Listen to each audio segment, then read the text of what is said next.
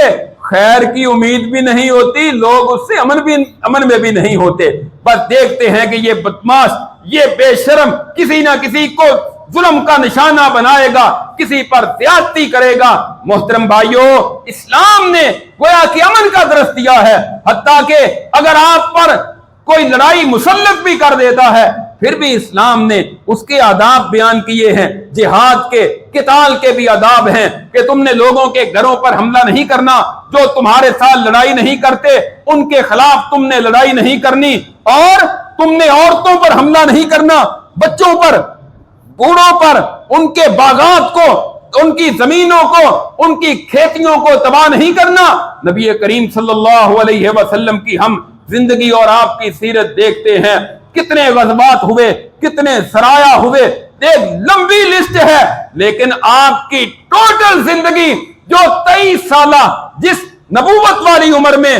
کافروں کے مقتولوں کی اور مسلمان شہداء کی تعداد 1000 تک نہیں پہنچتی۔ آپ اندازہ کریں، 1000 تک بھی تعداد نہیں پہنچتی کفار کے مقتول اور مسلمانوں کے شہداء جو آپ کی زندگی میں جو مسلمان شہید ہوئے یا مسلمانوں کے ہاتھوں سے جو کافر مارے گئے۔ اس سے بڑھ کر امن کا پیغام اور کیا ہو سکتا ہے؟ امن جو ہے یہ اللہ کی بہت بڑی نعمت ہے۔ آج بھی دنیا میں مسلمان امن کا پیغام دیتے ہیں، اور امن کا یہ جو موجودہ دور میں کبھی امریکہ کی طرف سے حملہ ہوتا ہے افغانستان پر، کبھی عراق پر، کبھی یمن پر، کبھی لبنان پر، کبھی شام پر، کبھی پاکستان میں، کبھی کسی ملک میں حملہ کرتے ہیں، یہ دنیا میں دہشت پھیلانے والے اسلام کے دشمن ہیں۔ اسرائیل اور انڈیا یہ اسلام کے دشمن اور امن کے دشمن ہے۔ پاکستان ناجائز طور پہ کسی پر حملہ نہیں کرتا، امن کا ملک ہے اور امن کا پیغام ہے۔ اور ان دنوں موجودہ حالات میں اللہ نے جو پاکستان کو عزت دی ہے وہ کمال درجے کی ہے کہ چند ماہ پہلے پچھلے سال میں بہت بڑی انڈیا کے مقابلے میں کامیابی ملی۔ یہ ایسی فتوحات ہیں جو جن کی ہم توقع بھی نہیں رکھتے تھے کہ اللہ اتنی عزت دے گا اور اتنا پاکستان کو دنیا میں مقام ملے گا۔ اور یہ جو لڑائی تھی ایران کی اور اسرائیل کی اور امریکہ کی، اس میں جو پاکستان نے کمال بصیرت کے ساتھ کردار ادا کیا ہے، عرب ملکوں کو ایران سے لڑنے سے روکا، اور خلیجی ممالک کی آپس میں جو امریکہ اور اسرائیل چاہتے تھے کہ ہم ان پر حملہ کریں، ایران عرب ملکوں پر حملہ کرے، عرب ممالک، خلیجی ممالک، سعودیہ اور قطر، بحرین اور UAE، یہ سارے آپس میں مل کر ایران کے ساتھ لڑائی کریں اور ہم ان کو اسلحہ دیں اور تماشا دیکھیں۔ پاکستان نے کمال بصیرت کا اور حکمت کا مظاہرہ کیا ہے کہ آپس میں بھی ان کو نہیں لڑنے دیا، ایران کو بھی پیغام دیا کہ ہم حرمین شریفین کے محافظ ہیں، اور امریکہ کے درمیان بھی صلح کا جو کردار ادا کیا۔ اور آج اور کل جو پاکستان میں اسلام آباد میں امن مذاکرات ہو رہے ہیں، اس موقع پر ہم اپنی قیادت کو، اپنے حکمرانوں کو بھی خراج تحسین پیش کرتے ہیں، اور فیلڈ مارشل کو بھی جنہوں نے اہم کردار ادا کیا ہے، اور اسی امن کے پیغام کو اپنے اندر بھی ہمیں امن قائم کرنا چاہیے۔ اور مسلمان کا تو ملاقات کا پہلا پیغام ہی امن کا ہوتا ہے۔ السلام علیکم کا کیا معنی ہے؟ تم پر سلامتی ہو، میری طرف سے تم محفوظ ہو، میری طرف سے تمہارا مال بھی محفوظ ہے، تمہاری عزت بھی محفوظ ہے، تمہاری جان بھی محفوظ ہے، تمہاری اولاد بھی محفوظ ہے۔ السلام علیکم سلامتی کا پیغام ہوتا ہے۔ اسی پیغام کو آپس میں اسلامی معاشروں میں بھی عام کرنا چاہیے۔ ابھی ہمارے حکمرانوں کی اور ہماری کیفیت کیا ہے؟ اگر صحیح معنوں میں پاکستان کے ساتھ مخلص ہو جائیں، پتہ نہیں اللہ ان کو کتنی زیادہ عزت دے۔ کل کے پورے دنیا کے میڈیا میں پاکستان کی تعریفیں ہو رہی ہیں، اور اٹلی کے سابقہ وزیر اعظم نے تو یہ بھی کہا ہے کہ پاکستان کو دنیا کا نوبل انعام ملنا چاہیے۔ انہوں نے بہت بڑی لاکھوں لوگوں کی ہلاکتوں کو بچایا ہے اور انہوں نے امن کا کردار ادا کیا ہے۔ اسلام کا بھی یہی پیغام ہے، اللہ کے رسول کی سیرت اور آپ کی زندگی بھی امن کا پیغام دیتی ہے۔ اللہ رب العزت سے دعا ہے اللہ ہمیں بھی امن و امان کے ساتھ رہنے کی، اتفاق و اتحاد کے ساتھ اپنے اس اسلامی معاشرے کو بہترین اور خوشگوار